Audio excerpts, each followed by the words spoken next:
Greetings, Scott here, known as Cantaloupe Online to some, and I'm back with a new topic, and I want to talk about something that's important to me, might be important to you, probably should be. It's one of these opportunities that is what's called a low-hanging fruit, if you've heard the expression. That's something that's easy to reach for, it's within reach, and it's valuable, something that you can use. There's a big opportunity that we all face every day that isn't commonly understood or recognized, and I want to bring it to light if I can, if it helps somebody. The more people who understand it, the better off we all are. And I'm thinking, honestly about myself in particular, about the climate, the social climate, and attitudes and behavior of people in general. It's kind of a big idea, and I'll just get right into it. So,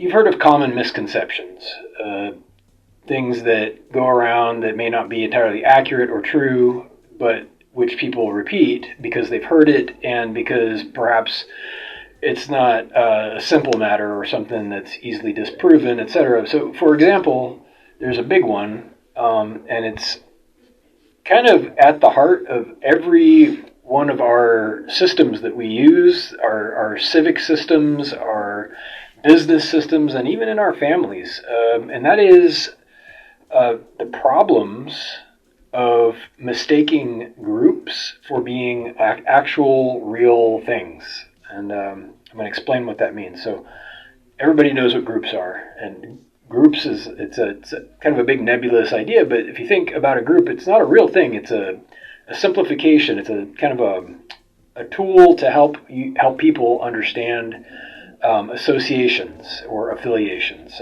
how things may be connected, but you can't hold a group in your hand. You can hold a collection of individuals, but they are still individuals. And when you break those individuals down, you have even smaller components, but not to go down that rabbit hole.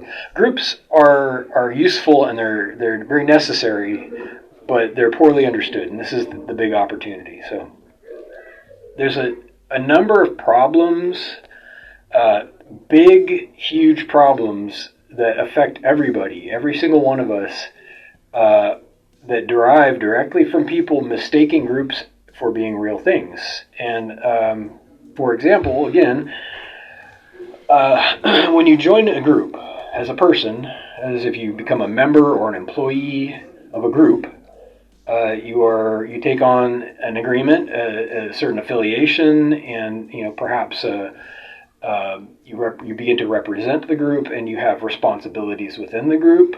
All of this stuff should make perfect sense because we all do this on a daily basis. What happens is being a part of a group, or thinking you're a part of a group when you're not necessarily, because remember, groups are hypothetical. They don't exist outside of the idea. The problem with acting as if the group is real, like a person, like it's got an identity and a physical location, is that we start to distort what should be happening.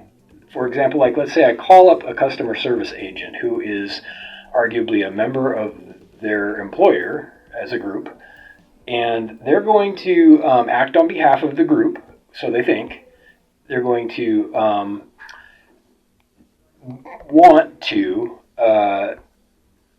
do their job, of course, but they're also, and this is the key point, they're going to want to not be personally accountable or responsible for the service or perhaps the an incoming problem to their organization that will affect them and the organization. So what they're going to do, what do people do? They say, well, on behalf of the company or on behalf of whatever, I will tell you our policy. This is kind of what I'm getting to. They create policies, and the policy.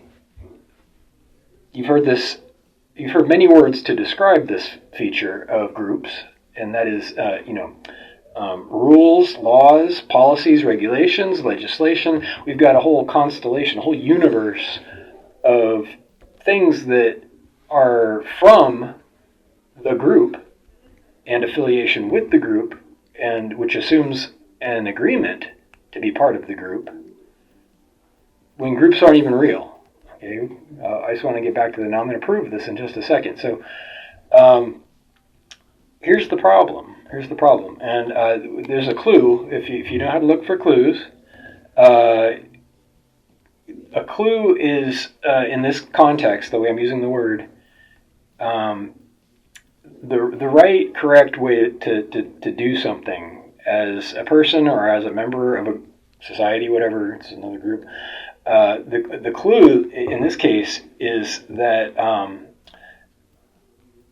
the policies that are used in the name of the group are patently and superficially unfair. If you look at them, every one of them, you're either empowering somebody unfairly, or you're limiting somebody unfairly who doesn't necessarily, who hasn't misbehaved or abused the freedom that the rule prohibits. Rules can only prohibit. I mean, if you think that a rule is enabling something or a law is enabling something, it's actually blocking something that would prevent it. And you can think about this all day. I'm going to encourage you to do that, and you're not going to find a single rule that increases freedom. Okay, so I did not to go down that rabbit hole. There's tons of rabbit holes. I'm trying to avoid them. Group theory has infected every part of every system we use, every business. We look constantly for rules. We try to create rules because we've learned from day one that that's the solution. When in fact, groups aren't real, and therefore there can't really be an agreement to be a member of a group that is indestructible is the word I'm coming up with here. So that is to say that we are all individuals. At the end of the day, at the beginning of the day, and all through the day, we're individuals, and what groups encourage is passing the buck. And we do that by making rules. We don't want to be personally accountable for making decisions, and we say, well, the rule made us do it. The rule is making you do it now. We have a policy, we have a law, we have this whole giant framework that's illusionary. It's not real because the group upon which it's based isn't real, and we're going to pass the buck that way. And we're going to actually let you think that you're being treated fairly because everybody is subject to this rule or this law, but it's the opposite. It's everybody's being treated equally, which can be mistaken for fairness, but equality and fairness are different things. You're being treated equally unfair by any unilateral rule, and the clue is that it came from something that wasn't real. There's your clue. All you needed to know was that the group, to begin with, was always hypothetical. It was a simplification to help people understand that there's a shared interest or a focal point, and if you can't possibly measure it or detect it, and you can just tell by thinking about it that it doesn't exist in reality, if you can divide a group mentally, then I mean it's a number, it's a symbol, and there's a whole bunch of stuff. I don't want to talk about all that stuff, but there's a whole universe of things that aren't real, that we want to be real, that would be convenient if they were real, but they aren't real. Groups aren't real. Rules derived from something that isn't real can never be fair or proper.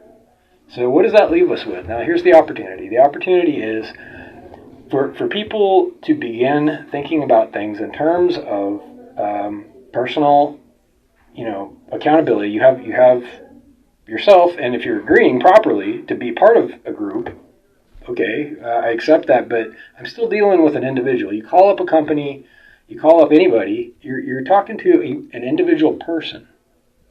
And regardless of their affiliations or their perceived affiliations, you're still talking to that person, and they're going to have to be accountable. And if they're not able to be, you're talking to the wrong person. So anyway, this is almost a 10-minute video already, and I'm probably going to have a follow-up. As a tangent, and what kind of got me on this subject with this video, I believe that the rules, and this is kind of the big takeaway at the end of the video, the biggest tragedy is, the victim of this illusion and this misconception is that we can no longer assess things on a qualitative basis. I'm going to say that again.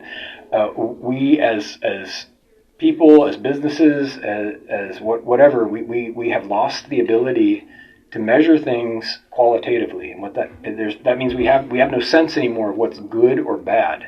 We have no sense of what's even satisfactory anymore, because it's being labeled as discriminatory. It's being attacked if it doesn't fit into this group theory framework. If you even try to assess something on a qualitative basis, you recently fall under attack for discrimination. It's become taboo to even say something is good or bad. Hopefully, it's obvious that this is that idea is unsustainable. And here's another clue that we've been on the wrong path all along with these regulations and rules based on groups. So anyway, I can give you one last example. I'm at 11 and a half minutes. Copyright law, and it's a whole big subject. I don't want to talk about the ins and outs of that necessarily, but for example, I'm a musician. As if you're viewing this on YouTube, you've seen perhaps my other videos that most of them are music videos, and many of my tracks are remixes of simpler instrumentation that I've found, that I've searched for deliberately and put a lot of work into remixing, hopefully to a positive effect. Now, here's the point. The quality, as I mentioned, good or bad, is the thing. Okay. Now, if you're creating value, if you're improving something and actually objectively, working on it and making it nicer and better in general, and yes, there's an element of personal preference and opinion, but we can all agree that there's two dimensions. There's personal preference, and then there's the objective value of the thing. So we can all agree we recognize something beautiful or artistic when we see it, and then there's the dimension of personal preference as well, which makes it non-linear. I don't want to talk about that, but if I remix something, for example, chances are, in reality, the original artist or creator will appreciate it if I do a good job. Not just me, anybody. Then there's people who try to stand on policy, and regardless of the quality or spirit of the thing that was done, they're going to try to exploit it or capitalize on the event, regardless of context. And those people are malicious. Okay, there's a group of people who try to just snatch up everything they can, and they don't care if there's good or bad or the effects that their decisions and actions have. And they just they say, oh, well, your action fits with this rule, therefore I get to take money from you, or whatever. For example, I don't want to talk about all that, but the reality, the truth, and what's proper, it should be obvious. What's proper is the spirit, that is the reason, the cause, the motive for the thing, and the effect, the actual result of what came out of it, are all that ever matter. The middle part, the actual event, out of context, makes no difference whatsoever. And unfortunately, the rules only apply to the event. You can make a judgment about the rest of it, but rules, because they're symbolic, they're as unreal as symbols as groups are. It's a big idea. Anyway, think about it. Maybe we can all arrive at some kind of understanding eventually. I'm probably going to make a lot of videos about this because it's a complex idea that a lot of people don't understand, and it's really easily fixed. That's the good news. So have a good day, and thank you for your time.